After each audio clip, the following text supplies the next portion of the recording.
A very good morning to all. I hope you all are doing well. तो चलिए शुरू करते हैं आज के लेक्चर को। एज यूजुअल अपनी क्लास जो है एक मोटिवेशन कोट्स के साथ स्टार्ट होती है। Push yourself because no one else is going to do it for you. बिल्कुल सही कहा कि करना यार आप लोग को ही है। मेरा भी जो स्टार्टिंग का जो मोटिवेशन है वो क्लास तक ही रहता है। उसके बाद तो चीज़ें तो आपको ही करनी पड़ती है, पढ़ना तो आपको ही पड़ता है। और बिल्कुल सही भी है, जब तक आप अपने ऊपर जोर नहीं डालोगे, आप ज़्यादा से ज़्यादा टाइम पढ़ाई पर नहीं लगाओगे, तब तक ये मोटिवेशन सारे रखे के रखे रह जाएंगे। एक छोटी सी कहावत है ये, ठीक है। तो चलिए आज की क्लास को हम लोग शुरू करते हैं। लास्ट क्लास के अंदर मैंने आप लोग को जो हरियाणा के अंदर सीएम थे उनके बारे में कुछ बेसिक इन्फॉर्मेशन आप लोग को दी। उसके बाद मैंने आप लोग को पब्लिक सर्विस कमीशन के बारे में बताया, लोकायुक्त वगैरह के बारे में बताया। एक दो क्वेश्चन भी थे स्टूडेंट्स के जो डाउट थे, वो भी आज की क्लास के अंदर मैं उनको लूँगा। उससे पहले हम लोग आज की क्लास में देखते हैं कि क्या क्या टॉपिक हमें कवर करने हैं। बचा हुआ जो पॉलिटी का पोर्शन है, कॉन्स्टिट्यूशन का जो पोर्शन है जिसमें पंचायत भी आता है, वो हम लोग हरियाणा जीके के अंदर कवर करने वाले हैं। तो देखते हैं आज की क्लास के अंदर जो टॉपिक अपना रहने वाला है वो है किससे, अपना पंचायत से। देखो पंचायत को लेकर बहुत सारी न्यूज़ रही है हरियाणा के अंदर, जैसे राइट टू रिकॉल को लेकर हो, मिनिमम क्वालिफिकेशन को लेकर हो, तो वो सारी चीज़ें हम लोग आज की क्लास के अंदर समझेंगे। तो पंचायत की अगर मैं बात करता हूँ तो हरियाणा का क्या स्टेटस है वो थोड़ा बहुत जान लेना है। और आज की क्लास के अंदर ही अगर थोड़ा सा टाइम और रहा तो सेंसस ऑफ हरियाणा की जो जनगणना है 2011 की, उसकी रिपोर्ट भी एक बार हम लोग जान लेंगे, देख लेंगे। तो सेंसस भी करेंगे और ये जो बचा हुआ पोर्शन अपने पॉलिटी का वो भी हम लोग कवर करेंगे। और कुछ एक फैक्चुअल इन्फॉर्मेशन भी जो एग्ज़ाम के अंदर आती है, जैसे सबसे यंगेस्ट एमएलए कौन है, सबसे सीनियर मोस्ट एमएलए कौन है, कितने से कोलिशन पार्टी बनी, ये बेसिक फैक्ट भी आज की क्लास के अंदर कवर करवा दूंगा। तो बनी रही देखना एक बार। ये जो पंचायत है, देखो थोड़ा सा मैं आप लोग को बताता हूँ। सबसे पहले तो अथर्ववेद के अंदर पंचायत का जिक्र मिलता है। एक संस्कृत वर्ड है ये पंचायतने, जिसका मतलब ये होता है 5 लोगों का ग्रुप ऑफ 5 पीपल। उसके बाद आगे चलकर आप लोग देखते हो तो विजयनगर एम्पायर के अंदर आयंगर सिस्टम जो आपको दिखाई देगा उनका, वो भी एक तरीके की पंचायती थी। जैसे जैसे डेवलपमेंट होता गया पंचायत की डिमांड जो है, पंचायत की मांग उठती गई। और आपको यहाँ पर दिखाई देगा कि आर्टिकल 14 जो कि डीपीएसपी का जिक्र करता है, अब वो इन्फोर्सेबल तो है नहीं। अब आर्टिकल 40 कहता है फॉर्मेशन ऑफ ग्राम पंचायत का गठन किया जाएगा। राज्य सरकार निर्देश देगी, डायरेक्टिव्स देगी। ऐसा कंपल्सरी नहीं है कि ग्राम पंचायत बनेगी ही बनेगी। जब हमारा कॉन्स्टिट्यूशन प्रिपेयर हुआ तो उस टाइम से लेकर 73rd अमेंडमेंट तक हमारे पास पंचायत को कॉन्स्टिट्यूशनल स्टेटस नहीं मिला हुआ। लेकिन हाँ, गांव के अंदर क्या था, इवन हरियाणा के गांव में भी क्या था कि पहले से पंचायत चलती आ रही थी। और ये जो पहले से पंचायत चलती आ रही थी, इसको ही हम लोग एक पंचायत का आज का रूप देते थे। इवन हरियाणा में भी चलती थी पंचायत। देखो ध्यान रखना, खाप पंचायत अलग होती है, कहीं उसको पंचायत के साथ जोड़ दो। तो ये जैसे जैसे चीज़ें चलती गई उसी तरीके से पंचायत बनती गई। एक टाइम पीरियड ऐसा आया कि अब डिमांड उठ गई कि भाई पंचायत वैसे तो प्रॉपरली चल रही है, लेकिन इनको एक कॉन्स्टिट्यूशनल स्टेटस मिलना चाहिए, संविधान के अंदर दर्जा मिलना चाहिए। क्योंकि आपको पता है कि आर्टिकल 40 तो सिर्फ डायरेक्टिव्स देता है, तो यहां पर उनको क्या मिलना चाहिए, एक कॉन्स्टिट्यूशनल स्टेटस मिलना चाहिए। और रूट लेवल डेमोक्रेसी के लिए भी पंचायत जरूरी है।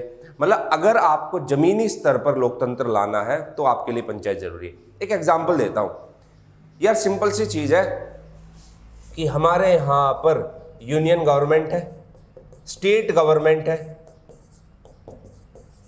ये यूनियन गवर्नमेंट और स्टेट गवर्नमेंट अपने लेवल पर तो बहुत अच्छा काम कर रही है, लेकिन गांव की क्या प्रॉब्लम्स है, गांव की क्या समस्या है, वो शायद इन लोगों को ना पता हो, लेकिन पूरे भारत के गांव की समस्याएं एक साथ। अब मैं एक एग्जांपल देता हूं। मेरे गांव की समस्या मैं बता सकता हूं, मेरे गांव की समस्या पड़ोसी का रामलाल नहीं बता सकता। मेरे गांव की जो प्रॉब्लम है उसको मैं अच्छे से जान सकता हूं। तो सेम चीज यहां पर डेमोक्रेसी तो थी, स्टेट गवर्नमेंट को बोल रखा था, लेकिन वो रूट लेवल डेमोक्रेसी नहीं थी, ग्रास रूट लेवल डेमोक्रेसी नहीं थी। दूसरा फिर ये भी था कि जो डिसेंट्रलाइजेशन का कॉन्सेप्ट है, शक्तियों को तोड़ने का जो कॉन्सेप्ट है, वो भी जब तक लागू नहीं होगा जब तक आप विलेज लेवल तक पंचायत नहीं लेकर आओगे, रूट लेवल पर डेमोक्रेसी नहीं लेकर आओगे। और यही ग्राम स्वराज की जो डिमांड है वही महात्मा गांधी ने भी रखी थी और विनोबा भावे ने भी रखी थी। तो ये इन सारी चीज़ों को देखते हुए, रूट लेवल पर डेमोक्रेसी को देखते हुए जरूरी था कि हम पंचायत को कॉन्स्टिट्यूशनल स्टेटस दें। वैसे तो पंचायत बनी रही थी, वो तो काम कर ही रही थी अपने तरीके से, लेकिन किसी भी बॉडी को, किसी भी ऑर्गेनाइजेशन को एक कॉन्स्टिट्यूशन के अंदर लाना, तब वो एक सुनियोजित तरीके से, एक अच्छे तरीके से काम कर सकती है। अब देखते हैं हम लोग पंचायत का क्या कुछ स्टेटस रहा है। देखो, तो ये कुछ चीज़ें यहाँ पर रही है, क्या कमियां है उसके ऊपर भी हम लोग बात करेंगे। अगर मैं बात करूं, टाइम टू टाइम पंचायत को लेकर कुछ डेवलपमेंट्स हुए हैं। अब ज़्यादा बातें तो चेतन सर ही करेंगे, मैं तो एक ब्रीफ इंट्रोडक्शन दे रहा हूं पंचायत का, जो हमें हरियाणा के पर्सपेक्टिव में पढ़नी वो जरूरी है आपके लिए। अलग अलग कमेटी बनी, किसको लेकर? पंचायत को लेकर। देखो यहां पर क्या था, पंचायत हम लोगों ने बना रखी थी, हर जगह पर पंचायत थी, पहले से चलती आ रही थी, लेकिन कॉन्स्टिट्यूशनल स्टेटस नहीं था। पंचायत पहले रीति रिवाजों से चलती थी, पहले के पंचों ने पहले जो रूल्स बना दिए उन्हीं के बेसिस पर आज की पंचायत चलती थी। ये कुछ सिस्टम चलता था। आर्टिकल 14 ने डायरेक्टिव्स दे दिए, निर्देश दे दिए, लेकिन कॉन्स्टिट्यूशन के अंदर तो स्टेटस तब भी नहीं मिला। फिर हमने क्या किया, कमेटी बनाई बहुत सारी। कमेटी अपनी रिपोर्ट देगी, उस रिपोर्ट को पढ़ा जाएगा, उसको फिर उसके ऊपर चर्चा होगी और फिर देख सकते हैं कि भारत के पर्सपेक्टिव में जो पंचायत की जो कमेटी है वो किस तरीके से हम लोग लागू कर सकते हैं। तो इसी पर्सपेक्टिव में आपको फर्स्ट कमेटी दिखाई देगी, कौन सी? बलवंत राय मेहता कमेटी, जो कि 1957 में बनी थी और 1958 में इसकी रिपोर्ट आई थी। पहली कमेटी थी तो धुआं उठा दिया था इसने बिल्कुल, कि भाई पंचायत में ये होना चाहिए, 3 टियर सिस्टम होना चाहिए, इस तरीके से इलेक्शन होना चाहिए। इसलिए पहली कमेटी को अक्सर फादर ऑफ पंचायत भी कहा जाता है, पंचायत का जनक भी कहा जाता है। ये जो बलवंत राय कमेटी थी, इसी बलवंत राय कमेटी को पहली कमेटी कहा जाता है और ये फादर ऑफ या ओरिजिन ऑफ पंचायत भी है। बलवंत राय मेहता कमेटी ने बहुत अच्छा सुझाव दिया। इसने कहा कि पंचायत का 3 टियर सिस्टम होना चाहिए। जो आज की जो पंचायत है ना, वो उसकी कुछ रिकमेंडेशन, कुछ क्या ज़्यादातर रिकमेंडेशन किसके बेस पर है? That will be on the basis of Balwant Rai Mehta committee. वो उनके बेसिस पर हुई थी, ठीक है। तो उस टाइम पे हम लोग डिसाइड कर रहे थे कि भाई आगे चलकर अगर पंचायत बनेगी तो उनके बेसिस पर होगी। Balwant Rai Mehta committee 1957, 3 tier system बताया, बहुत सारी XYZ बातें बताई, तो वो आप लोग कर लोगे। लेकिन ये जो बलवंत राय मेहता कमेटी है, इसकी रिपोर्ट आई 1958 में।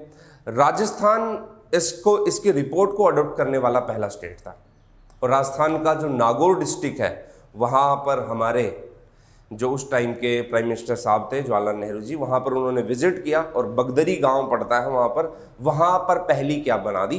पंचायत बने। तो ध्यान रखना, बलवंत राय मेहता कमेटी की रिपोर्ट को स्टार्टिंग में किसने अपनाया था? सबसे पहले राजस्थान ने। राजस्थान के बाद आंध्र प्रदेश अपनाता है, कुछ और एक स्टेट के अंदर ये लागू हुई। लेकिन इस बलवंत राय मेहता कमेटी की रिपोर्ट में बहुत सारी कमियां थी और उस कमियों को दूर करने के लिए फिर कौन सी कमेटी बनाई जाती है? अशोक मेहता कमेटी। ये ध्यान रखना है, अशोक मेहता है, बलवंत राय मेहता है, अशोक मेहता है।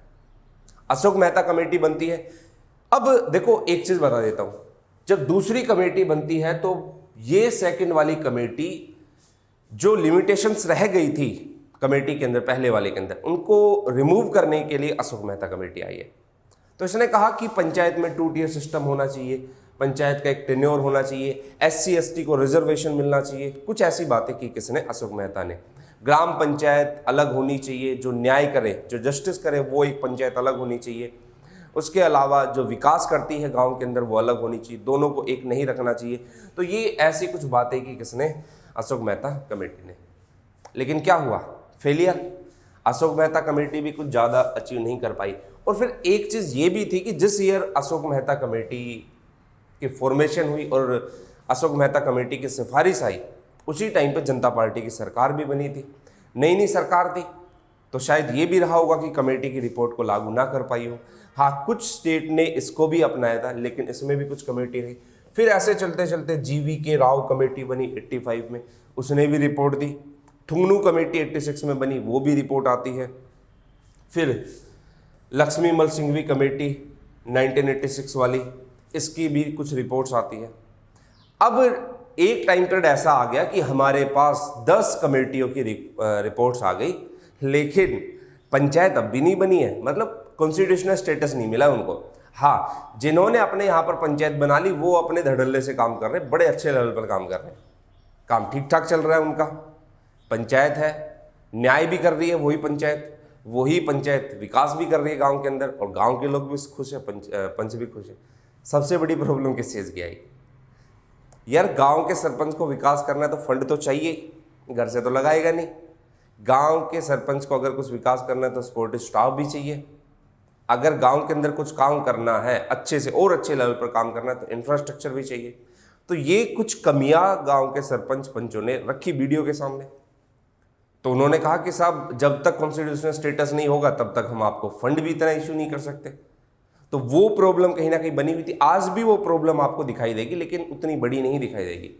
तो फिर आगे चलकर क्या किया, ठीक है भाई, अब इसको हम लोग कॉन्स्टिट्यूशनल स्टेटस देते हैं। 64th अमेंडमेंट 1989 हम लोग आए। ये जो अमेंडमेंट था, ये अमेंडमेंट पास नहीं हो पाया, तो इसकी कोई रिलेवेंस रही नहीं। लेकिन ये इसलिए बता रहा हूं ताकि एग्जाम के अंदर आप लोग को ध्यान रहे कि किस किस तरीके से पंचायत का डेवलपमेंट हो रहा है। 64th अमेंडमेंट 1989 लैप्स हो गया। उसके बाद फिर आया 73rd अमेंडमेंट, और ये जो 73rd अमेंडमेंट है ये रूट लेवल पर डेमोक्रेसी लेकर आता है, और इसने बहुत बड़ा चेंज किया इंडिया के कॉन्स्टिट्यूशन के अंदर। तभी से फिर होने लगा, देखो एक टाइम ऐसा भी आया था कि इंडिया के लोग को, भारत के लोग को कॉन्स्टिट्यूशन के बारे में आज भी खैर कम ही पता है, पहले तो बिल्कुल नहीं पता था। जब पंचायत आई तो उन्हें पता चला कि हाँ कोई नई चीज़ आई है हमारे पास। ऐसे एक एग्जाम्पल आज भी मैं आप लोग के वाकया बताता हूँ कि 92 के अंदर जब पंचायत आई थी तो हर गांव के अंदर एक हल्ला सा मच गया था कि पता नहीं क्या आ गया। तो कई लोग बोलने लगे नया संविधान आ गया। क्योंकि हमारे लिए तो क्या है यार, जो आसपास की चीज़ें हम लोग देखते हैं वही हमारे लिए संविधान है। हमारे लिए संविधान वो थोड़ी ना कि जो हम लोग पढ़ते हैं या जो पढ़ाते हैं। हमारे लिए तो कॉन्स्टिट्यूशन वो है जो हमारे आसपास की चीज़ें हैं, बाकी चीज़ों से तो हमें कोई मतलब है ही नहीं। तो ये फिर फाइनली क्या हुआ, एक अमेंडमेंट आया 73rd अमेंडमेंट। देखते हैं अब इस अमेंडमेंट को। ये जो 73rd अमेंडमेंट है 1992 का, ये क्या करता है, इसको 24th 1993 है भाई, 73 नहीं है, 1993 है। इसको इंप्लीमेंट किया गया कब से, 1993 से। इसलिए आपको ध्यान रखना है जो 24 अप्रैल का डे है वो पंचायत डे के रूप में सेलिब्रेट किया जाता है। क्योंकि जब आप कोई भी एक्ट पढ़ते हो ना तो उस एक्ट में एक चीज लिखी होती है, क्या, कि एक्ट के पास होने के विदिन 1 ईयर के अंदर हर स्टेट को इसको अपनाना है, अडॉप्ट करना है। लोकायुक्त पढ़ते हो उसके अंदर भी 1 ईयर है, और यहां पर जब आप पंचायत पढ़ते हो तो उसके अंदर भी आपका क्या है, इनैक्टमेंट आफ्टर 1 ईयर, 1 साल के अंदर या विदिन 1 ईयर उसको इंप्लीमेंट या लागू करना पड़ेगा। तो देखते हैं 24 अप्रैल 1993 को क्या कर दिया गया, पंचायत को लागू कर दिया गया, इस सिस्टम को लागू कर दिया गया। और फिर आगे क्या हुआ, हरियाणा ने इसको कब अडॉप्ट किया, तो कहा कि 1 साल के विदिन 1 ईयर, 1993 विदिन 1 ईयर। तो हरियाणा ने इसको अडॉप्ट किया था 1994 में। इसलिए जब हरियाणा पंचायती राज एक्ट की बुकलेट देखते हो तो वहां पर हरियाणा पंचायती राज 1994 लिखा हुआ है। तो हुआ, अब कॉन्स्टिट्यूशन के अंदर इसको स्टेटस मिल गया, तो क्या क्या चीजें इसने ऐड कर दी, आइए वो एक बार देख लेते हैं। एक तो नया पार्ट ऐड किया, पार्ट 9, संविधान में एक नया भाग जोड़ा।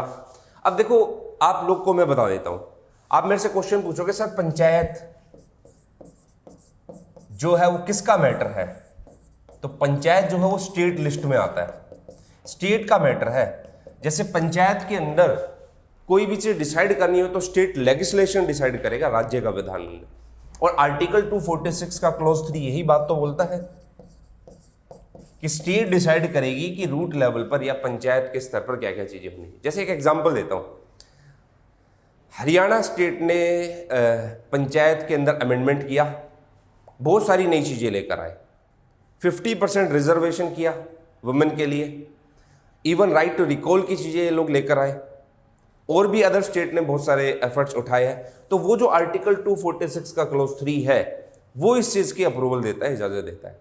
कल की डेट को ओबीसी को भी रिजर्वेशन देना होगा तो स्टेट लेजिस्लेशन डिसाइड करेगा, क्योंकि स्टेट का मैटर है, राज्य का विषय है। तो ये जो पार्ट 9 है लोकल अथॉरिटीज के अंदर जो पंचायत है उसका जिक्र करता है, और जाहिर सी बात एक नया आर्टिकल जुड़ेगा, तो इसने जोड़ा आर्टिकल 243, बिल्कुल नया आर्टिकल, और इसमें भी फिर क्लॉज बना दिए ए से लेके ओ तक, और उसमें ग्राम सभा क्या होती है, ग्राम पंचायत की क्या पावर्स होती है, कैसे इलेक्शन होते हैं, सब चीज़ों का जिक्र किया गया है। मैं उसके ऊपर ज़्यादा कर जाऊंगा नहीं। और पंचायत की क्या शक्तियाँ हैं, क्या कार्य होंगे, तो जब आप लोग 11th शेड्यूल पढ़ते हो, 11वीं अनुसूची पढ़ते हो, तो उसमें 29 मैटर्स लिखे हुए हैं, 29 सब्जेक्ट्स लिखे हुए हैं, और वो जो 29 सब्जेक्ट है that will show the powers of panchayat, वो पंचायत की शक्तियों को दर्शाएंगे। तो ये आप लोग को चीज़ें ध्यान रखनी है किसके बारे में, 73rd अमेंडमेंट के बारे में। अब एक चीज़ और आप लोग को बताता हूँ, 73rd अमेंडमेंट जो आया वो आया किसका, पंचायत का, और इसके पैरेलली जो 74th अमेंडमेंट आता है, ये 74th अमेंडमेंट ये भी 1992 में आया था, वो अप्रैल में था, ये जून में हो गया था। ये आया किसके लिए, आपका म्युनिसिपैलिटीज के लिए, नगर पालिकाओं के लिए, मतलब शहरी क्षेत्रों के लिए आपका क्या आया, 74th आया। 73rd पंचायत, 74th म्युनिसिपैलिटीज के लिए। इसने क्या क्या चीजें ऐड की वो भी देखेंगे, और हरियाणा में नगर पंचायत कितनी है, नगर पालिका परिषद कितनी है, सबका जिक्र मैं आज की क्लास के अंदर करूंगा। देखते हैं अब आगे, देखना। अब ये जो 74th अमेंडमेंट 1992 है, देखो दो चीजें चल रही है हमारे पास, रूट लेवल डेमोक्रेसी लेकर आनी है, और दोनों को हमने लोकल अथॉरिटीज नाम दे दिया। एक तो हो गई अपने विलेज लेवल पर, गांव के स्तर पर, और एक हो गई आपकी किस लेवल पर, अर्बन लेवल पर, शहरी स्तर पर। अब ये जो गांव होगा, यहां पर हमने 3 टियर सिस्टम को अपनाया है। 3 टियर सिस्टम तब होगा if population of state is more than 20 lakh. यदि राज्य की जनसंख्या 20 लाख से ज्यादा है तो 3 टियर सिस्टम होगा। पहला टियर, सबसे पहला लोअर लेवल ग्राम पंचायत होगी, जिसके अंदर कुछ पंच होंगे और एक उनका हेड कौन होगा, सरपंच होगा।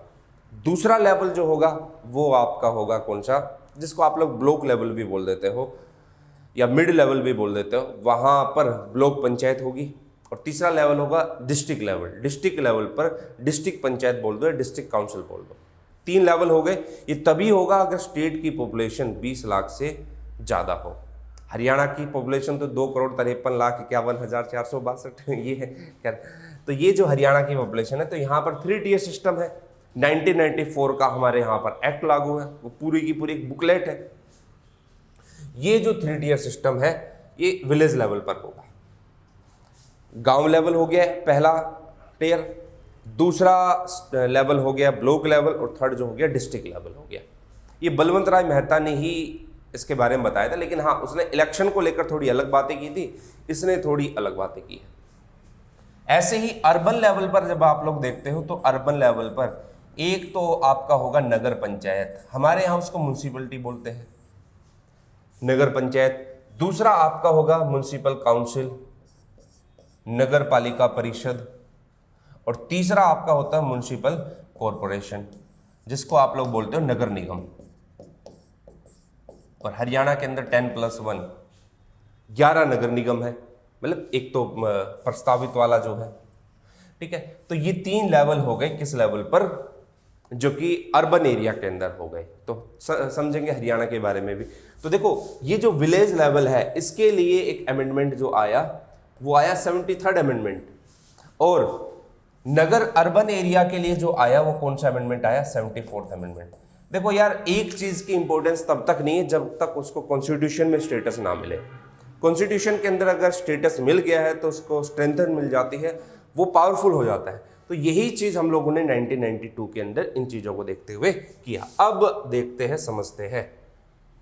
देखो, ये जो 74th अमेंडमेंट है पार्ट 9A को ऐड करता है संविधान में, एक नया भाग जोड़ा 9A। आर्टिकल देखो 243 ए से लेके ओ तक तो आपका विलेज गांव पंचायत हो गया। पी से लेके जेड और फिर जेड के भी फिर सब क्लोज बना दिए गए ए से लेके जी तक। ठीक है, ये क्लोज सब क्लोज आप लोग पॉलिटी के अंदर जान चुके होंगे। ये जो हुआ वो किसके लिए हुआ? ये आपका अर्बन एरिया के लिए, म्युनिसिपैलिटीज के लिए हुआ, नगर पालिकाओं के लिए हुआ।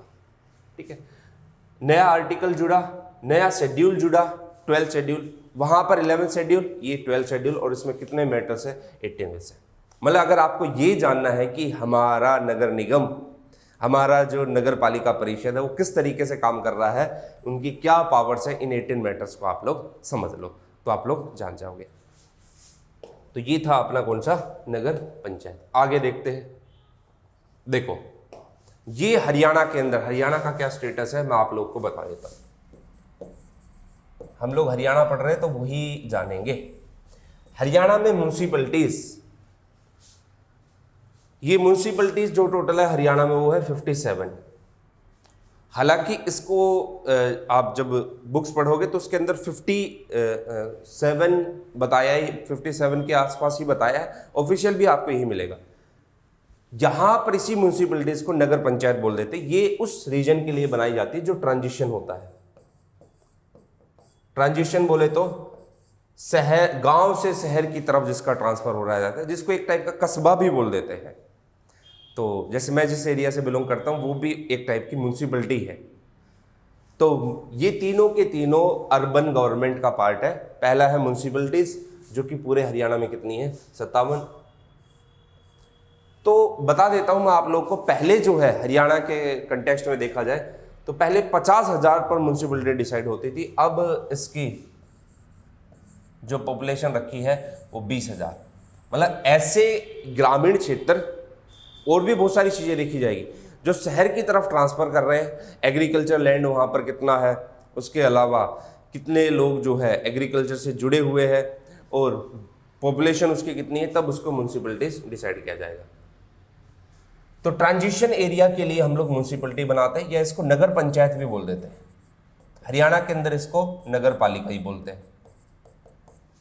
ठीक, ये 57 इसी बेसिस पर डिसाइड हुआ है। अगला आता है म्युनिसिपल काउंसिल, नगर पालिका परिषद। ये पूरे हरियाणा में कितनी है? 21 है। ये उस शहरी क्षेत्र के लिए होगी जिसकी पॉपुलेशन 20,000 से लेकर कितनी है? 3 लाख। ये पहले 5 लाख हुआ करती थी। तो 20,000 to 3 लाख हरियाणा के अंदर ऐसे एरिया जो कि शहरी एरिया है और पॉपुलेशन कितनी है उनकी? 3 लाख है। तो वहां पर म्युनिसिपल क्या बनाई जाएगी? काउंसिल बनाई जाएगी। और फिर तीसरा सबसे बड़ा म्युनिसिपल कॉरपोरेशन, जिसको नगर निगम कहा जाता है, 10+1, टोटल कितने हैं? 11 है। 11 नगर निगम हरियाणा के अंदर है। अब 11 अगर ऑप्शन में ना दे, हो सकता है पुराने डेटा के हिसाब से पूछ ले, तो आप लोग 10 टिक कर देना। ठीक है, इसलिए मैंने 10+1 लिख दिया। 10+1 11 जो है वो नगर निगम है, और ये अबव 3 लाख, 3 लाख से ऊपर की जो पॉपुलेशन है उनके लिए बनाए जाते हैं। तो हरियाणा के अंदर टोटल कितने? 11। अभी देख लेंगे एक बार कौन कौन से 11। ये तो आपको फिर भी नहीं याद रखने के, इतने याद नहीं होंगे, लेकिन हाँ फैक्चुअल इंफॉर्मेशन के लिए ये 3 लाख से ऊपर के कितने हैं वो ध्यान रख लेना। देखो, एक चीज मैं आप लोग को बताना चाहता हूं, हरियाणा जीके कुछ नहीं है। आप बाकी जीके के पार्ट्स पढ़ लो, उसको अप्लाई कर दो हरियाणा के अंदर, फैक्चुअल चीजें ध्यान रख लो, बस आपका तैयार हो गया हरियाणा जीके। जितनी इंफॉर्मेशन दे रहा हूं वो मोर देन इनफ है। इक्का दुक्का क्वेश्चन यहाँ वहाँ का है वो आप फैक्चुअल वैसे ध्यान रख लेना, लेकिन क्लास के अंदर जितना करवाया है उसमें आपका इजीली कवर हो जाएगा और दौड़ेगा भी। तो आप उतना कर लो, काफ़ी है, ज़्यादा टेंशन लेने की आप लोग को जरूरत है नहीं। देखो, 3 लाख से ऊपर म्युनिसिपल कॉरपोरेशन है, नगर निगम है 3 लाख से ऊपर की पॉपुलेशन के लिए। अब ये जो तीनों होते हैं इनके अंदर मेंबर्स होते हैं और इनके हेड को हम लोग मेयर बोलते हैं, और मेयर से नीचे कौन होता है? Deputy mayor. मेयर और डिप्टी मेयर जो है वो इनडायरेक्ट इलेक्शन के जरिए आते हैं, मतलब हम मेंबर को चुनेंगे, वो मेयर को, और वो लोग उसी में से फिर एक डिप्टी मेयर आएगा। तो यहाँ पर ये सिस्टम आप लोग को दिखाई देगा।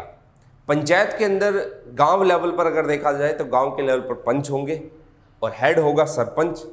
अब कॉन्स्टिट्यूशन तो ये बोलता है कि जो सरपंच का इलेक्शन होगा वो स्टेट डिसाइड करेगा कैसे होगा, लेकिन हमारे यहाँ तो जनरली डायरेक्ट होता है, तो डायरेक्ट इलेक्शन होता है सरपंच का, लेकिन कॉन्स्टिट्यूशन तो ये बोलता है स्टेट डिसाइड करेगा। ब्लॉक लेवल और जो आपका तीसरा लेवल हो गया डिस्ट्रिक्ट लेवल, गांव के लेवल पर बात कर रहा हूँ, कुछ गांव को मिलाकर ब्लॉक, कुछ ब्लॉक को मिलाकर डिस्ट्रिक्ट, ये वाला डिस्ट्रिक्ट को ऐसे नहीं करना है, उसको मिलाकर आप लोग को बता देता हूं अपना क्या हो गया, ब्लॉक और डिस्ट्रिक्ट हो गया। ब्लॉक और डिस्ट्रिक्ट के जो मेंबर होंगे वो मेंबर डायरेक्ट इलेक्शन के जरिए आएंगे, इसलिए जब आप वोट डालने जाते हो तो आप 3 वोट डालते हो, एक सरपंच के, दूसरी ब्लॉक मेंबर की और तीसरी डिस्ट्रिक्ट। हमारे यहाँ पर एक साथ ही इलेक्शन होते हैं जनरली।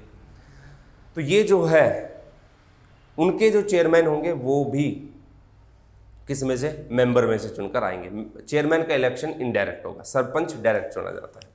तो ये कुछ सिस्टम आप लोग को दिखाई देगा किस लेवल पर? हरियाणा के लेवल पर। आइए मूव करते हैं अब आगे की तरफ।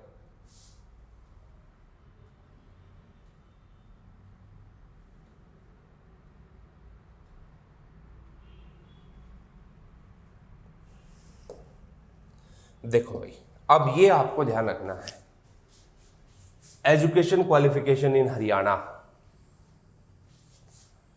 देखो आर्टिकल 243 के अंदर जब अलग अलग क्लोजेस पढ़ोगे तो वहां पर पंचायत के बारे में पूरा डिस्क्राइब किया गया है।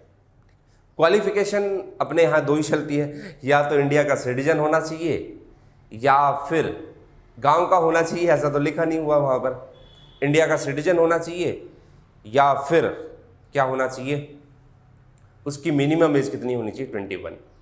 लेकिन हरियाणा गवर्नमेंट ने एक बहुत अच्छा कदम उठाया है और वो है एजुकेशन क्वालिफिकेशन। ऐसा हरियाणा करने वाला सेकंड स्टेट है, किसके बाद? राजस्थान ने। राजस्थान ने 2014 के अंदर ये स्टेप उठाया था, हरियाणा गवर्नमेंट ने इसको 7 सितंबर 2015 को इनेक्ट किया, इस नए अमेंडमेंट को। और जब ये नया अमेंडमेंट इनेक्ट हुआ तो इसको चैलेंज भी किया गया था जुडिशरी के सामने, कोर्ट के सामने चैलेंज भी किया। राजबाला नाम की जो लेडीज़ थी उन्होंने इसको चैलेंज किया था और फिर कोर्ट ने उसको फिर रद्द कर दिया था, कि कहा कि भाई ये कानून ठीक है। कैसे? मैं आप लोग को बताऊंगा छोटी story.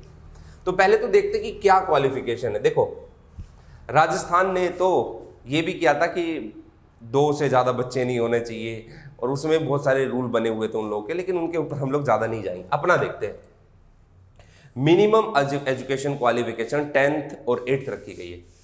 Minimum education that to contain panchayat poll is class 10th pass for men, class 8 pass for women and class 5 for Dalits. Haryana के अंदर जो दलित है उनके लिए 5 है, 8वीं पास वुमेन के लिए है, और मेल के लिए कितनी है? 10th पास है। ये 3 रखी गई है। किस किस के लिए? जिला परिषद, पंचायत समिति और पोस्ट ऑफ सरपंच। पंचायत समिति जो मिड लेवल है, ब्लॉक लेवल है, उसको पंचायत समिति भी बोलते हैं। ठीक है। Must have functional toilet in his home, किसी प्रकार मतलब घर में एक टॉयलेट होना चाहिए, किसी प्रकार का बैंकरप्ट ना हो, बिजली का बकाया बिल ना हो, ये कुछ क्वालिफिकेशन की गई है। तो थोड़ा सा आप लोग को ध्यान रखना है कितना क्या किया है। और प्रीलिम्स के अंदर कई बार ऐसे ही क्वेश्चन फंसा देता है और आप कहते हो फिर पता नहीं है कहाँ से क्वेश्चन पूछ लिया गया है। देखो अब मैं आप लोग को बताता हूँ। अब हमने एजुकेशन क्वालिफिकेशन किया यहाँ पर पंचायत के लेवल पर, एक अच्छी बात थी। हरियाणा के अंदर अब भी कुछ सिस्टम चलता आ रहा है। क्या सिस्टम चलता आ रहा है कि आपने कई गांव के अंदर देखा होगा कि वहाँ पर इलेक्शन नहीं होते। गांव जो वो मिलकर एक व्यक्ति को, जो सबसे बुजुर्ग दिखाई देता है या जिसको गांव के सभी लोग राम राम करते हुए चलते अच्छे से, ठीक है, तो एक ऐसा आदमी होता है जो सबके साथ घुल मिलकर अच्छा रहता है, उसको सरपंच बना देते हैं। गांव में एक प्रॉब्लम और दिखाई देती है जिसको बोलते हैं सरपंच पति, कि वहां पर सीट रिजर्व है, इलेक्शन लड़ा है महिला ने, महिला को वोट दी है, प्रचार वगैरह उसने किया है, लेकिन सारी जगह अथॉरिटी किसको मिली हुई है?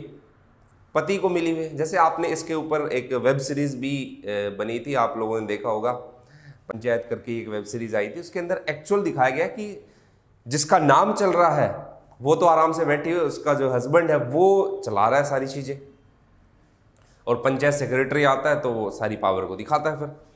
तो ये जो है ये एजुकेशन क्वालिफिकेशन की। हरियाणा के अंदर कई जगह इलेक्शन नहीं होते, सरपंच पति का कॉन्सेप्ट दिखाई देता है। ये सारी की सारी चीज़ें हरियाणा में दिखाई देती है। अब हम लोग एक व्यक्ति को सरपंच बना लेते हैं। अब हुआ क्या कि बड़ी प्रॉब्लम आएगी जब ये कर दिया गया। अब आपको पता है कि गांव के जो सरपंच बनते हैं वो जनरली उस कैटेगरी के बनते हैं जो ज़्यादा पढ़े लिखे नहीं होते। गांव मिलकर एक व्यक्ति को क्या बना देता है? सरपंच बना देता है। और इलेक्शन भी वही लड़ता था जनरली, या उसके 2-4 ग्रुप के और लगा लो, पढ़े लिखे लोग नहीं आते थे। अब ये बहुत अच्छी बात है कि हरियाणा सरकार ने स्टेप लिया। और इसमें हुआ क्या फिर, जब ये एजुकेशन क्वालिफिकेशन को किया गया तो भाई बहुत सारे सरपंच ऐसे थे जो सालों दर सालों 2-3 टेन्योर से वेट कर रहे थे कि इस बार इलेक्शन होगा तो हम जीत ही जाएंगे, इस बार 5 साल के बाद 10 साल के बाद इलेक्शन होगा तो हमारी जीत पक्की। और 5 साल पहले ही लग जाते थे। गांव के अंदर सरपंच जो है ना एक मूंछों का खेल हो जाता है कि अगर यार इस बार नहीं जीता तो मेरी इज्जत ही नीलाम हो जाएगी। ये हुआ 2015 में जब ये किया, कोर्ट का डिसीजन आया, हरियाणा सरकार ने लिया। तो राजबाला नाम की एक महिला थी, उन्होंने पिटीशन लगाई और पिटीशन में फिर ये कहा कि जब MP MLA के लिए एजुकेशन क्वालिफिकेशन नहीं है तो आप लोअर लेवल पर ये एजुकेशन क्वालिफिकेशन क्यों कर रहे हो? इसको हटाना चाहिए, या तो सब लेवल पर करो या फिर यहाँ पर क्यों कर रहे हो आप? तो कोर्ट जो है ना जल्दबाजी में डिसीजन नहीं लेता, उसके जो डिसीजन होते हैं बड़े सोच समझ कर होते हैं। बड़े ही प्यारे तरीके से कोर्ट ने समझाया कि बहन जी, MP MLA के लिए या हमारे पार्लियामेंट्री मेंबर के लिए अगर एजुकेशन क्वालिफिकेशन नहीं है तो वो एक अलग मैटर है। लेकिन हरियाणा स्टेट ने एक अच्छा कदम उठाया, अच्छा एफर्ट उठाया, और उस एफर्ट को हमें बढ़ावा देना चाहिए। आज के टाइम पे किसी नेशन को डेवलप करने में एक चीज़ सबसे अहम भूमिका निभाती है, वो है एजुकेशन। और अगर आपकी पंचायत ही पढ़ी लिखी नहीं है, हम रूट लेवल से वो काम नहीं करेंगे तो हम एक नेशन बिल्डिंग के प्रोसेस में ही रहेंगे, नेशन बन नहीं पाएंगे। तो ये कुछ कोर्ट ने तर्क दिया और फिर उस याचिका को, उस पिटीशन को क्या कर दिया, रिजेक्ट कर दिया, खारिज कर दिया, और फिर हरियाणा के अंदर एजुकेशन क्वालिफिकेशन हो गया। अब ये भी दिखाई दिया जब एजुकेशन क्वालिफिकेशन हुआ तो कुछ टाइम के बाद हरियाणा के अंदर प्रॉब्लम क्या आई, ये आई कि जैसे लास्ट टेन्योर में लागू किया, कुछ उन्होंने 10th कर ली, 12th कर ली, और फिर वो लोग इलेक्शन लड़ने के लिए आए। ठीक है, खैर वो तो एक चीज़, अलग चीज़ है, वो तो चलती रहती है। तो ये कुछ एजुकेशन क्वालिफिकेशन रखी है। राजबाला नाम से केस हुआ था, इस केस का नाम भी याद रखना, हो सकता है प्रीलिम्स के अंदर ये क्वेश्चन आ जाए। 2015 का ही केस है। चलिए मूव करते हैं आगे की तरफ। एक फिर बिल लाया गया जिसको कहा गया राइट टू रिकॉल। ये भी काफ़ी अच्छा है। देखो, अगर आप जब इंटरव्यू देने जाओ या मेंस के अंदर कुछ आंसर लिखते हो इस तरीके जो हरियाणा के पर्सपेक्टिव में आपको दिखाई दे रहा है, तो पंचायत से रिलेटेड कोई ऐसा टॉपिक आए तो आप ऐसी चीज़ें डाल सकते हो कि पंचायत ने किस तरीके से जो रूट लेवल डेमोक्रेसी उसको पूरा किया हरियाणा के पंचायत में। तो आप ऐसे एग्जाम्पल डालोगे तो काफ़ी अच्छा होगा। मिनिमम एजुकेशन क्वालिफिकेशन का, राइट टू रिकॉल का।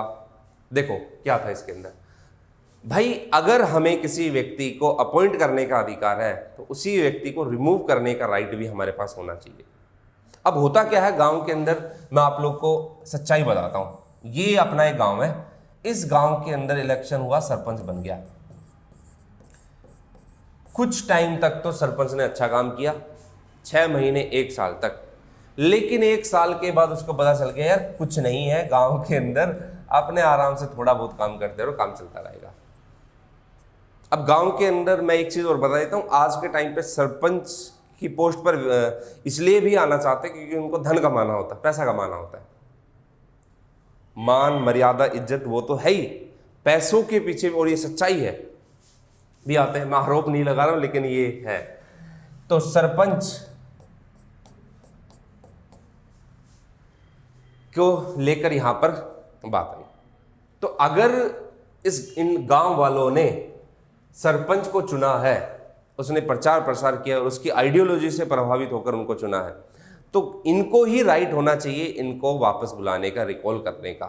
तो ये जो बिल है वो हरियाणा की विधानसभा ने पास किया था, और मैं दाद देना चाहूँगा जो हमारे डिप्टी सीएम साहब हैं, डिप्टी सीएम दुष्यंत चौटाला जी, वो बहुत अच्छे अच्छे बिल हरियाणा के विधानसभा में लेकर आते हैं। और हरियाणा के अंदर राइट टू रिकॉल जैसी चीज़ें लाना एक बहुत बड़ी बात होती है, क्योंकि यहाँ पर माना जाता है कि हमारी जो सोसाइटी है, हमारा जो हरियाणा समाज है, वो आज भी उन्हीं रूल्स पर जी रहा है जो कि ऑर्थोडॉक्स पर चल रहे हैं, रीति रिवाज पर चल रहे हैं। बिल्कुल सच है। देखो, मैं ये जितने भी एग्जाम्पल दे रहा हूँ, ये वो एग्जाम्पल दे रहा हूँ जो मैं अपने गाँव के आसपास देखता हूँ। बाकी अदर उसमें भी जितने भी स्टूडेंट से बात करते हैं वो भी बताते हैं कि सर हमारे यहाँ भी यही प्रॉब्लम है। तो ये जो राइट टू रिकॉल वाला है ये दिखा है। तो with the enactment of this bill people will get the right to remove a sarpanch or member of panchayat समिति एंड जिला परिषद। ध्यान रखना तीनों शामिल है इसमें, सरपंच भी, समिति, जिला परिषद। अगर वो अपने रूल्स को, अपनी एक्टिविटीज को परफॉर्म ना कर पाए तो राइट टू रिकॉल के अंदर उनको वापस बुलाने का राइट दिया गया है, रिमूव करने का अधिकार दिया गया है। 2/3 मेंबर की वहाँ पर मेजोरिटी होती है। अगर उस मेजोरिटी से वो पास हो जाए तो ध्यान रखना है कि सरपंच को क्या कर सकते हैं, रिमूव कर सकते हैं। तो ये बिल आया है, बिल पास हुआ है, ध्यान रखना, राइट टू रिकॉल का बिल, जिसके अंदर वापस बुलाया जाता है। जब ये बिल पे इंट्रोड्यूस किया था हमारे डिप्टी सीएम साहब ने, तो उसी टाइम पे हरियाणा की विधानसभा में लगभग 7 बिल उस टाइम पे इंट्रोड्यूस हुए थे। उसमें 2 चीज़ें और ध्यान रखनी है इसके साथ साथ, राइट टू रिकॉल के साथ साथ 50% रिजर्वेशन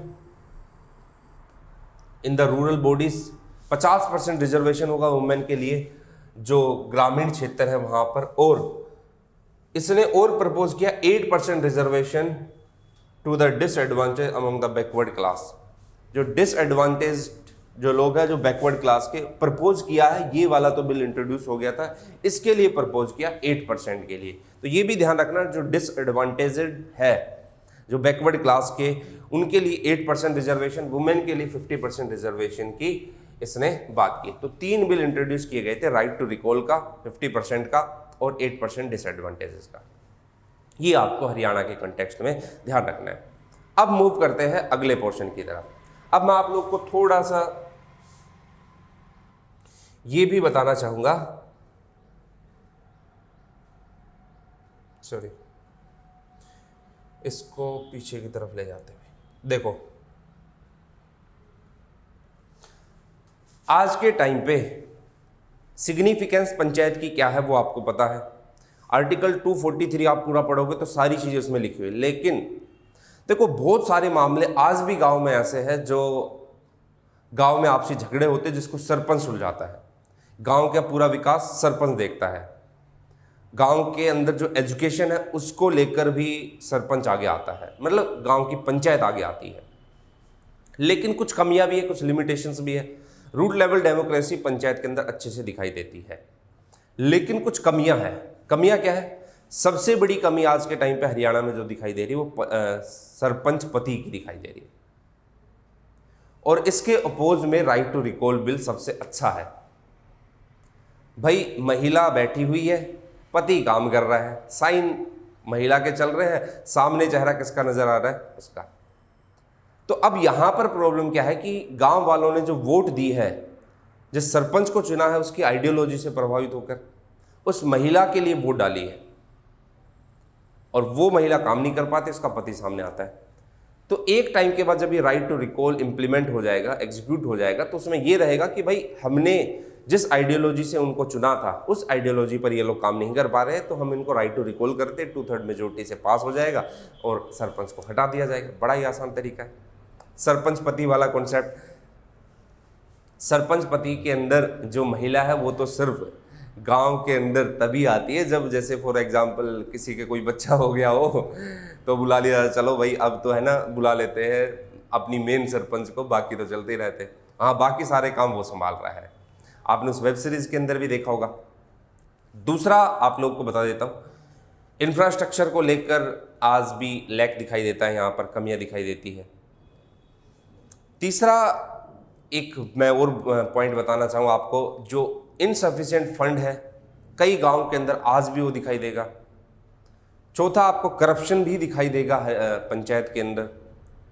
और करप्शन, सीधे सीधे आरोप लगाते हैं भाई, करप्शन अगर पंचायत है तो आसपास के ऑफिसर्स अधिकारियों के अंदर भी आप लोग को ये चीज़ दिखाई देगी। लेकिन हाँ, जब आप मेंस की आंसर राइटिंग लिखो तो ये नहीं लिखना है आपको करप्शन। हाँ, खाली करप्शन लिख देना, लेकिन एग्जैक्ट खुल के मत बोलना कि हाँ ये चीज़ें हैं, वरना कहेंगे खुद वीडियो बनने जा रहा है और खुद ये सारी चीज़ दिखा रहा है।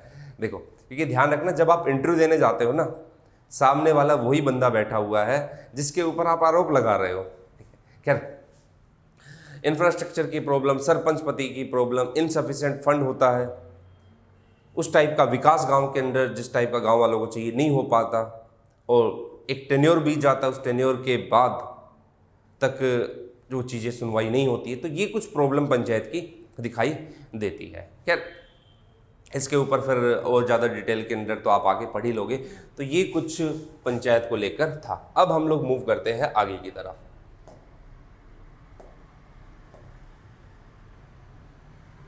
देखो, ये देखना, हरियाणा की स्टेट पार्टी की अगर मैं बात करूं तो सबसे पहले तो ध्यान रखना है कि स्टेट पार्टी रिकॉग्नाइज करने के लिए क्या क्या टर्म्स होती है। कुछ लिखा हुआ है मैंने यहाँ पर, और हरियाणा के अंदर जो मेन स्टेट पार्टी है, वैसे तो देखो XYZ पता नहीं कितनी पार्टी हो जाएगी, जो मेन पार्टी है उनके बारे में एक एक बातें ध्यान रख लेंगे। तो सबसे पहली कंडीशन ये होती है कि जो जनरल इलेक्शन हुए हैं किसके, लेजिस्लेटिव असेंबली के, विधानसभा के, उस स्टेट के अंदर 6% of the total valid vote, इतना ध्यान रखना। और करके लिखा हुआ या करके, मतलब विधानसभा में जितनी वोट डाली गई है उसका 6% उसने टोटल क्या किया हो, अचीव किया हो, या तो ये हुआ हो, या फिर इसके अलावा एंड इन एडिशन उसने 2 सीटें प्राप्त की हो उस राज्य के अंदर।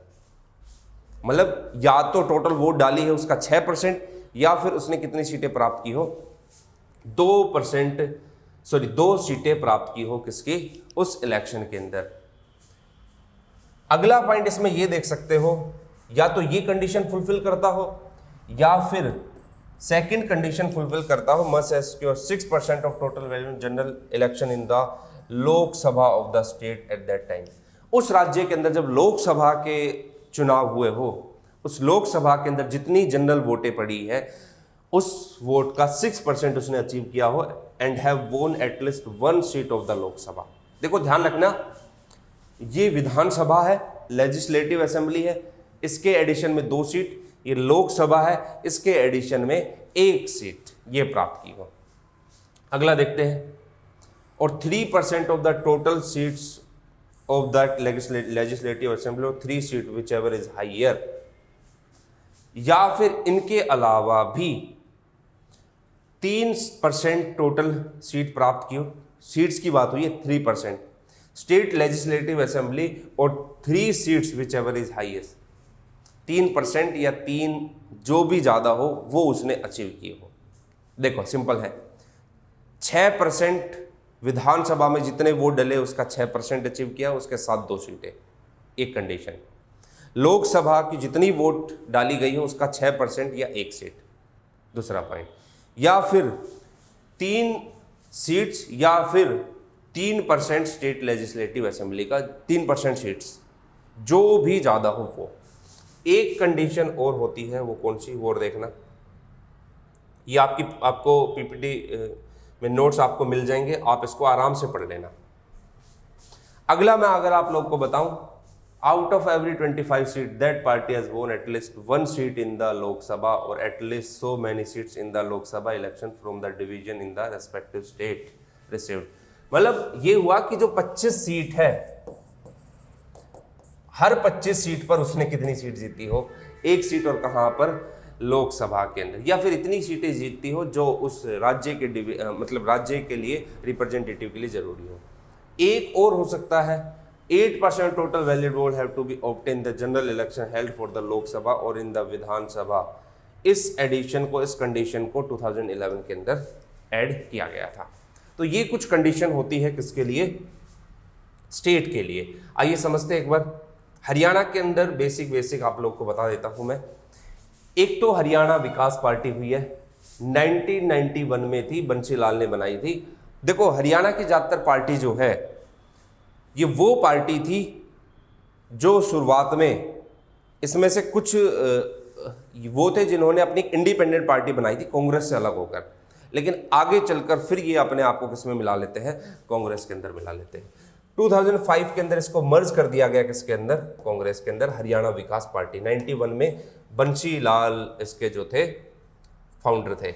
हरियाणा जनहित कांग्रेस हजका, जो कि भजनलाल की पार्टी थी, और इसको भी मर्ज कर दिया गया था 16-17 में। 16 में घोषणा की थी, 17 से जनरली हो गया था। इसको भी मर्ज कर दिया गया था किसके अंदर, कांग्रेस के अंदर। हजका जो कि आपको दिखाई देगा भजनलाल, और जिसके बेटे जो कुलदीप बिश्नोई हुए वो है। अगला देखते हैं, विशाल हरियाणा पार्टी। ये जो है हमारे राव बीरेंद्र सिंह जी की थी, और इसको मर्ज कर दिया गया था कांग्रेस आई के साथ 1978 के अंदर। राव बीरेंद्र सिंह अहिरवाल क्षेत्र से, इनकी स्टोरी मैंने आप लोगों को बताई भी थी। तो इनकी पार्टी कौन सी थी, विशाल हरियाणा पार्टी। ये कुछ फैक्चुअल इंफॉर्मेशन आप लोगों से हरियाणा के एग्जाम में पूछ लेगा। इनेलो, इंडियन नेशनल लोकदल 1996 किसकी पार्टी, देवीलाल की पार्टी। ये जो इंडियन नेशनल लोकदल है ये आज के टाइम पे भी चली आ रही। हाँ, इससे अलग होकर एक पार्टी बनी जननायक जनता पार्टी, जो कि किसकी, दुष्यंत चौटाला की। 2018 के अंदर इसको बनाया गया था। हाँ, लेकिन ये पार्टी ध्यान रखना, जो दुष्यंत चौटाला जी हमारे डिप्टी सीएम है, ये पार्टी चल रही किसके नाम पर, दिग्विजय चौटाला के नाम पर, नाम उनका रजिस्टर्ड है। ये कुछ पार्टियां थी, जो मेन है वो हम लोगों ने यहाँ पर देख लिया। तो क्या कंडीशन होती है एक स्टेट पार्टी के लिए, वो मैंने आप लोग को बता दिया। हरियाणा की 4 पार्टी, वैसे भी और भी बहुत सारी है, लेकिन आपको ये ध्यान रखना है कि ये कौन कौन सी है। चलिए अब कुछ और फैक्चुअल इंफॉर्मेशन ध्यान रख लेते हैं। क्या कुछ फैक्चुअल इंफॉर्मेशन है हरियाणा के बारे में। जो 14th लेजिस्लेटिव असेंबली है अभी के टाइम पे, एट प्रेजेंट जो हमारी लेजिस्लेटिव असेंबली है वो कौन सी है, 14th है। अब यहां से क्वेश्चन, जहां तक मेरे को लग रहा है, देखो किसी भी स्टेट का आप एग्जाम उठाकर देखो, चाहे यूपी पीसीएस देखो आप, हरियाणा पीसीएस देखो, राजस्थान पीसीएस देखो, एक आधा क्वेश्चन आपको यहां से मिलेगा ही मिलेगा। बिल्कुल फैक्ट की चीज है ये। तो टोटल कितनी सीट है हरियाणा में, 90 सीट है। जो 90 सीट है, जब हरियाणा में इलेक्शन हुए तो 90 सीट में बीजेपी को मिलती है 40, कांग्रेस को 31, जेजेपी को 10, इनेलो को 1, हलोपा को 1, और इंडिपेंडेंट को कितनी मिली, 7 सीट मिली। ये है। अब आपको पता है किसकी सरकार बनी है, कोलिशन पार्टी है, गठबंधन की सरकार है, और उसके अंदर 40 सीट बीजेपी की, 10 सीट जननायक जनता पार्टी की, और 7 सीट किसकी है, इंडिपेंडेंट, जो कि स्वतंत्र है या निर्दलीय, जो निर्दलीय लड़े हैं, इंडिपेंडेंट लड़े हैं उनकी। तो ये आज का स्टेटस है 14th लेजिस्लेटिव असेंबली का। अब आगे देखते हैं। अब इसमें ही अगर मैं आज की जो विधानसभा है उसमें हम लोग बात करें तो सीनियर मोस्ट एमएलए कौन है, रघुवीर कादियान। यंगेस्ट एमएलए कौन है, दुष्यंत चौटाला। ये जो रघुवीर की कादियान है, इनकी एज लगभग 78 के करीब हो रही है, और दुष्यंत चौटाला 31 साल के हैं कुल। वुमेन मेंबर टोटल है 9, जिसमें कांग्रेस की 5 है, बीजेपी की 3 है, और जेजेपी की जो कि नैना चौटाला है वो 1 है। ये फैक्चुअल इन्फॉर्मेशन है, इसमें कोई कॉन्सेप्ट नहीं है, बस आपको ध्यान रखना है ये, ठीक है। कई बच्चे, जैसे 1-2 बच्चों का आया भी था कि भाई सर फैक्चुअल ज़्यादा पूछता है, तो चलो भाई इस कॉन्सेप्ट भी कराऊंगा, फैक्ट भी कराऊंगा, सारी चीज़ें आपको देखने को मिलेगी। ये आपको यहाँ पर दिखाई देगा। अब बढ़ते हैं आगे। देखो अब एक आता है प्रोटेम स्पीकर। ये क्या होता है बात करेंगे। रघुवीर कादियान 78 के करीब एज है इनकी, और ये सबसे सीनियर मोस्ट है, सबसे बुजुर्ग है। तो जाहिर सी बात है पॉलिटिक्स के अंदर भी, राजनीति का भी सबसे ज़्यादा ज्ञान होगा इनको। अब मैं क्यों बता रहा हूँ ये चीज़ें, अभी जानने को मिल जाएगा। अभी के टाइम पे जो हमारे लेजिस्लेटिव असेंबली के स्पीकर है ज्ञानचंद गुप्ता जी है। अब डिप्टी स्पीकर रणबीर सिंह गंगवा और प्रोटेम स्पीकर रघुवीर कादियान। बताता हूं, इनके बारे में बताता हूं। देखो क्या है, आर्टिकल 93 जो कॉन्स्टिट्यूशन का, वो क्या बोलता है? आर्टिकल 93 लोकसभा स्पीकर का जिक्र करता है। जैसे लोकसभा स्पीकर, सेम ऐसे ही आपको वहां पर प्रोटेम स्पीकर दिखाई देगा। ऐसे ही आपको स्टेट लेवल पर स्पीकर, डिप्टी स्पीकर दिखाई देगा। लेकिन ये जो प्रोटेम स्पीकर है, इसके बारे में कॉन्स्टिट्यूशन के अंदर कहीं मेंशन नहीं किया गया। अब होता क्या है, अब अपना कॉन्स्टिट्यूशन ये बोलता है कि जब भी जनरल इलेक्शन होंगे तो लोकसभा हो या विधानसभा हो, एज सुन एज पॉसिबल, जल्द से जल्द एक स्पीकर को अपॉइंट करेगी और एक डिप्टी स्पीकर को अपॉइंट करेगी। जैसे फॉर एग्जांपल 5 साल में इलेक्शन हुए तो एक स्पीकर चुना गया और एक क्या चुना गया, डिप्टी स्पीकर चुना गया। 2 चुन लिए गए। As soon as possible word लिखा हुआ है। अब इस एज सुन एज पॉसिबल का मतलब क्या होता है? हो सकता है स्पीकर चुनने में 1 दिन, 2 दिन, 3 दिन, 4 दिन लग जाए। जैसे मान लो कि आज ही के दिन, मान लो कि आज की तारीख को, कोई भी तारीख मान लो आप, 1 अप्रैल 2021 को हमारी विधानसभा बनी, नई विधानसभा। स्पीकर को अपॉइंट करना है, स्पीकर आ रहा है 5 अप्रैल 2021 को, 4 दिन के बाद। तो क्वेश्चन उठता है कि इन 4 दिन तक लोकसभा स्पीकर की जो चेयर है, उसको लोकसभा को प्रिजाइड कौन करेगा? तो ऐसी कंडीशन में हमने एक पोस्ट बना दी, कौन सी? Pro tem speaker. यूनियन लेवल पर इस प्रोटेम स्पीकर को अपॉइंट करता है प्रेसिडेंट, स्टेट लेवल पर करता है कौन? गवर्नर। सेम वही काम है। जल्द से जल्द विधानसभा स्पीकर को चुना जाएगा। मान लो कि श्री ज्ञानचंद्र गुप्ता जी को चुना गया। ज्ञानचंद्र गुप्ता जी 4-5 दिन के बाद आ रहे हैं। इन 4 से 5 दिन तक ये हमारे टेम्परेरी स्पीकर रहेंगे, रघुवीर कात्यायन। जब गवर्नर अपॉइंटमेंट करता है तो गवर्नर जो सबसे सीनियर मोस्ट होता है, जिसको राजनीति का सबसे ज्यादा ज्ञान होता है, उसको ही क्या बनाता है? Pro tem speaker. अब रघुवीर कात्यायन जी एक तो एज में भी सीनियर मोस्ट है और राजनीति का भी ज्यादा ज्ञान है, तो इनको क्या बनाया गया? प्रोटेम स्पीकर बनाया गया। प्रोटेम स्पीकर के 2 ही काम होते हैं।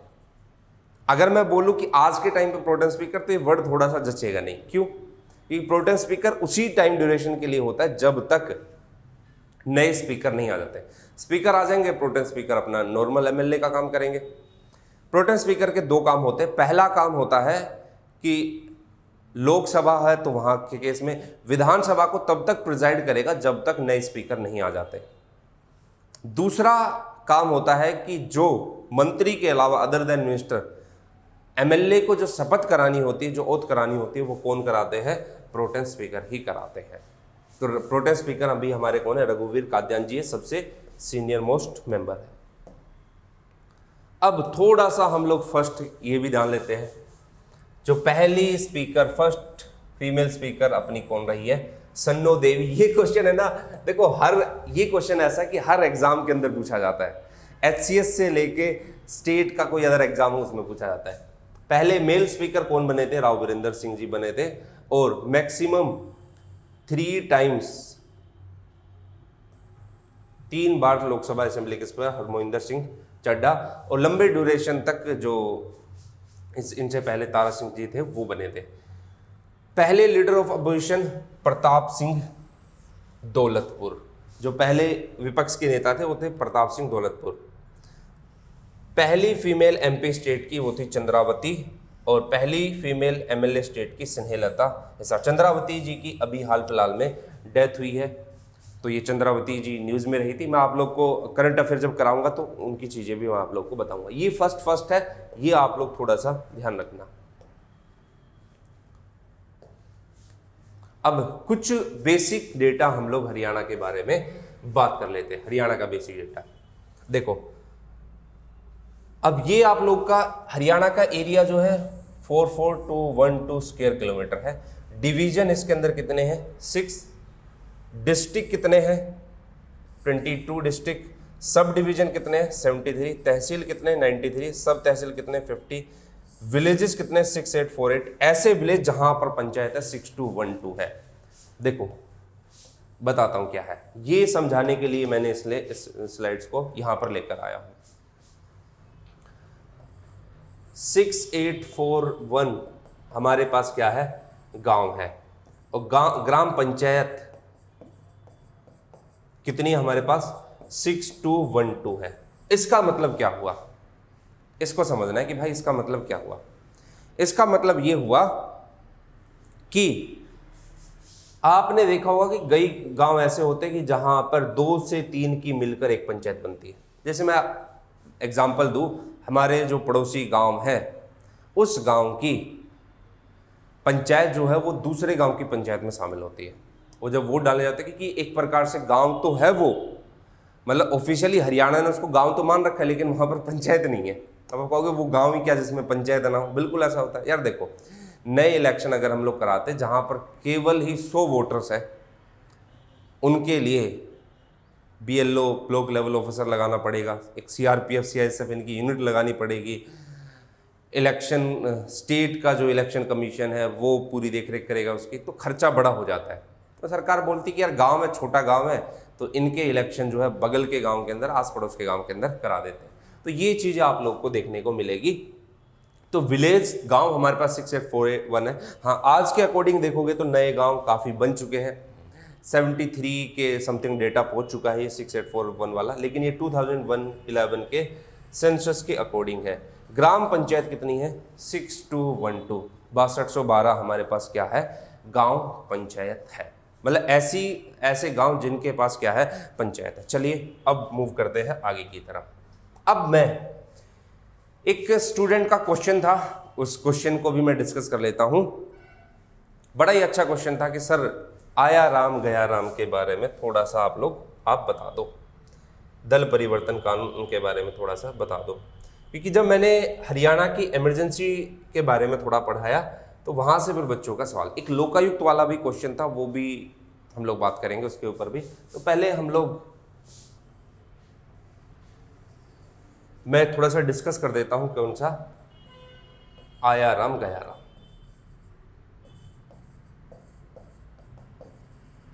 पूरी स्टोरी मैं आप लोग को बता देता हूँ क्या स्टोरी है, और जो 52nd अमेंडमेंट है वो क्या था 10th शेड्यूल का। देखो, हसनपुर एक गांव पड़ता है आज के टाइम पे भी, और ये पड़ता है आज के टाइम पे, यहाँ ये गांव जो जाता है वो गयालाल इस आदमी के नाम से जाना जाता है। राजनीति के अंदर ऐसे बहुत सारे किस्से आपको दिखाई देंगे, जैसे धरती पकड़ का किस्सा भी आपको दिखाई देगा। धरती पकड़ भी काफ़ी फेमस हुआ, हर बार इलेक्शन लड़ते थे। उनके बाद भी भारत की राजनीति के अंदर, पॉलिटिक्स के अंदर हमने बहुत बड़ा चेंज किया, देखना भाई। अब ये जो गयालाल है हसनपुर के, हुआ क्या 1967 में, 66 में हरियाणा बना था, तो तब तक तो इलेक्शन हुए नहीं थे। 67 में हमने इलेक्शन कराए। कितनी सीट के लिए इलेक्शन हुए थे? 81 सीट्स के लिए। ये जो 81 सीट्स हुई, इसमें कांग्रेस को अराउंड 48 सीट्स मिलती है। 16 सीट जो है वो गई थी किसके पास? जो भारतीय जनसंघ था उसके पास गई थी। 3 इंडिपेंडेंट के पास गई थी, और 16 निर्दलीय के पास गई थी।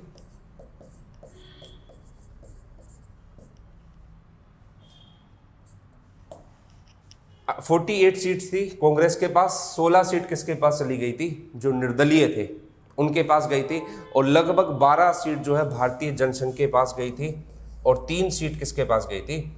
जो इंडिपेंडेंट वाले, स्वतंत्र वाले, उनके पास।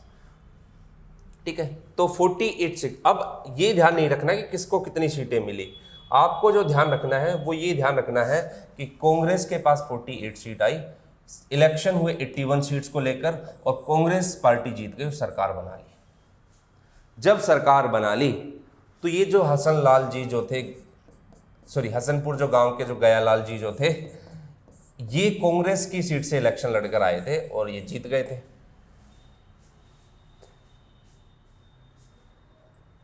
अब जब ये जीते तो हुआ क्या? उसके बाद कुछ टाइम के बाद कांग्रेस की ये जो सरकार थी ये डिसॉल्व हो गई, ये टूट गई। और टूटने का एक रीजन ये था कि कुछ कांग्रेस के एमएलए, कुछ इंडिपेंडेंट वाले, कुछ भारतीय जनसंघ वाले, और निर्दलीय, इन सब ने मिलकर एक यूनाइटेड फ्रंट बना लिया।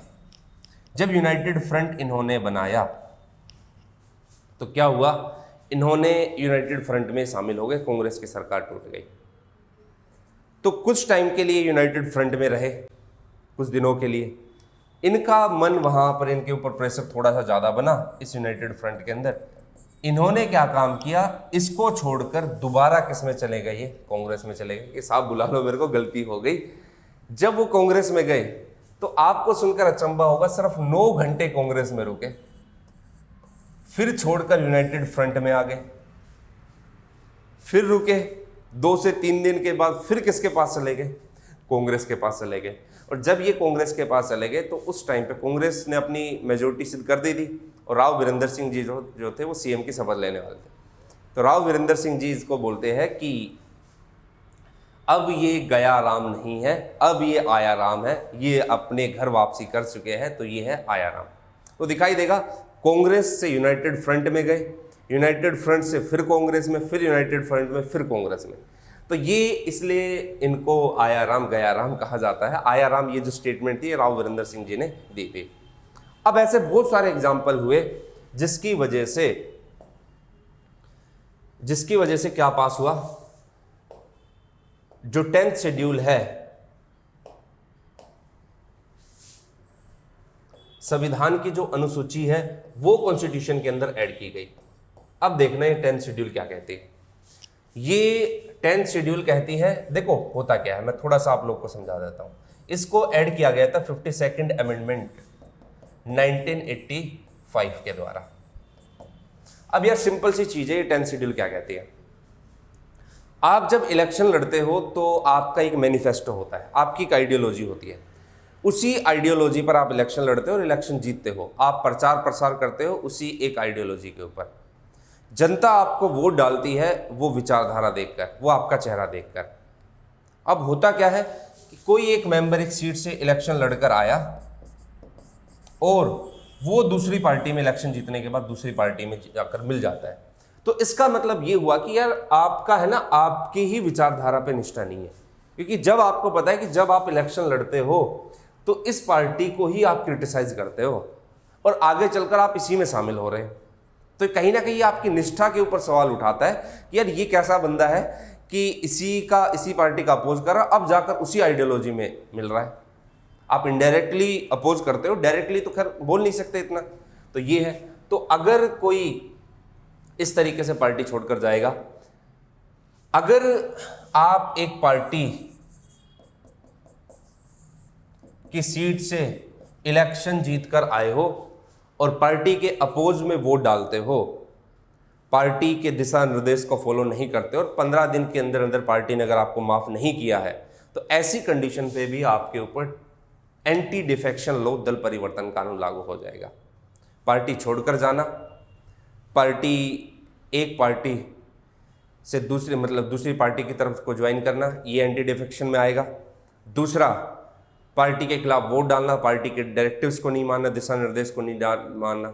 एक व्हीप होता है, सचेतक होता है, वो भी चेतन सर आपसे डिस्कस कर लेंगे, वो भी इसमें आता है।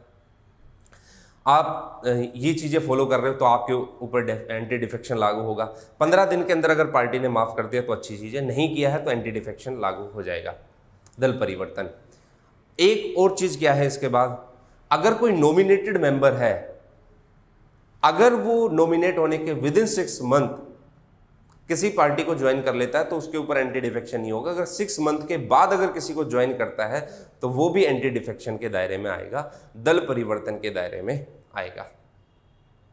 और दूसरा मैं आप लोग को बताऊं, एक कॉन्सेप्ट आता था स्प्लिट का और एक कॉन्सेप्ट आता है मर्जर का। तो अगर पार्टी के जितने भी मेंबर है, अगर 1/3 मेंबर अगर पार्टी छोड़कर जा रहे तो उसको हम लोग बोलते थे स्प्लिट। अब वो मर्जर वाला कॉन्सेप्ट आ गया, उसको 1/3 को कितना कर दिया, 2/3। अगर 2/3 मेंबर जा रहे हैं तो उसको बोल दिया कि पार्टी मर्ज हो गई है। ठीक है, तो ये कुछ एंटी डिफेक्शन लॉ से रिलेटेड बातें हैं। ध्यान रखना, आप जिस सीट पर इलेक्शन लड़कर आए हो, आपने उसकी आइडियोलॉजी को फॉलो किया, पड़ोसी को मतलब अपोजिट पार्टी को आपने क्रिटिसाइज किया है, आपके लिए जनता ने वोट डाल दिया, आप जनता के रिप्रेजेंटेटिव हो और आप इसके खिलाफ जाओगे तो आपके ऊपर एंटी डिफेक्शन लागू होगा। 10th शेड्यूल के अकॉर्डिंग 52nd अमेंडमेंट के अंदर ये क्या हुआ था, ऐड हुआ था। ये सिंपल सी स्टोरी थी किसकी, एंटी डिफेक्शन की। अब क्वेश्चन उठता है कि एंटी डिफेक्शन डिसाइड कौन करता है, तो ध्यान रखना एंटी डिफेक्शन डिसाइड होगा कौन, जो प्रिजाइडिंग हाउस, जो हाउस है उसका प्रिजाइडिंग ऑफिसर। जैसे लोकसभा है तो लोकसभा का स्पीकर डिसाइड करेगा, विधानसभा है तो विधानसभा का स्पीकर। इनके अलावा हमारे पास, मैं आप लोग को बता देता हूं, एक और आर्टिकल आता है जिसको बोलते हैं आर्टिकल 102 और आर्टिकल 103। ये बात करता है किसकी, डिस्क्वालिफिकेशन की, मेंबर की। जैसे आपने मेंबर की क्वालिफिकेशन पढ़ी होगी, इंडिया का सिटीजन होना चाहिए, 25 की एज पूरी करता हो, पागल ना हो, दिवालिया ना हो, ऑफिस ऑफ प्रॉफिट को होल्ड ना करता हो, ये है। आर्टिकल 102 जो है उनकी डिस्क्वालिफिकेशन की बात करता है कि अगर कोई मेंबर ये कंडीशन है इनके ऊपर हो गया तो वो डिस्क्वालिफाइड माना जाएगा। तो डिस्क्वालिफिकेशन का डिसीजन आर्टिकल 103 बोलता है कि इन डिस्क्वालिफिकेशन, एंटी डिफेक्शन को छोड़कर डिसीजन कौन लेगा, वो लेगा यूनियन लेवल पर प्रेसिडेंट, और स्टेट लेवल पर गवर्नर आता है, और किसकी एडवाइस पर, इलेक्शन कमीशन की एडवाइस पर, यूनियन लेवल पर। और यही जब आप लोग स्टेट लेवल पर करते हो तो स्टेट लेवल पर आपको दिखाई देगा कौन, गवर्नर। ठीक है, तो ये चीज़ें आप लोग को थोड़ी ध्यान रखनी किसके बारे में, एंटी डिफेक्शन के बारे में। मैंने आप लोग को आयाराम गयाराम का कॉन्सेप्ट समझा दिया। हाँ, अभी लोकायुक्त के बारे में हम लोग नेक्स्ट क्लास के अंदर भी उसकी सिग्निफिकेंस क्या है, उसके टेन्योर को लेकर, वैसे टेन्योर को लेकर मैं बता देता हूँ। पहले उसका टेन्योर जो है वो 5 ईयर था, 5 ईयर से इंक्रीज करके उसको 8 ईयर किया था, 8 से घटाकर फिर दोबारा कितना किया गया, 5 साल। मिनिमम एज वहाँ पर 45 उस पर टेन्योर को लेकर रखी गई। थोड़ा सा लंबा डिस्कशन चलेगा, वो हम लोग नेक्स्ट क्लास के अंदर कवर कर लेंगे। ठीक है, तो ये थी आज की क्लास, आई होप आपको पसंद आई होगी। तो चलिए मिलते हैं नेक्स्ट क्लास के अंदर एक नए टॉपिक के साथ। Thank you very much.